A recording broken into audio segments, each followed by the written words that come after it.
একজন স্ত্রী কখনো প্রিয় নারী হতে পারে না। আপনি যদি বেশিরভাগ মানুষকে জিজ্ঞেস করেন আপনার জীবনের প্রিয় নারী কে, স্বাভাবিকভাবেই অনেকে বলবেন মা, কেউ কেউ বলবেন বোন, কেউ কেউ বলবেন মেয়ে, আবার অনেকেই বলবেন নানি, কারণ নানি তাকে কোলে পিঠে করে মানুষ করেছেন।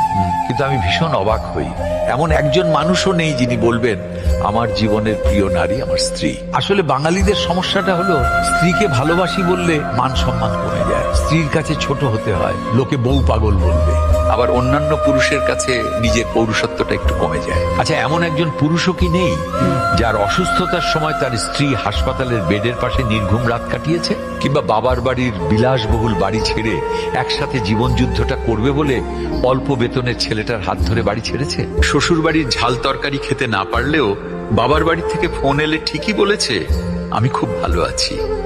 নাকি মায়ের হাতের রান্না, নিজের প্রিয় বিছানা, কিংবা ছোট থেকে বড় হয়ে ওঠা যেই বাড়িতে, সেই বাড়ি ছেড়ে আসাটা এতটাই সহজ?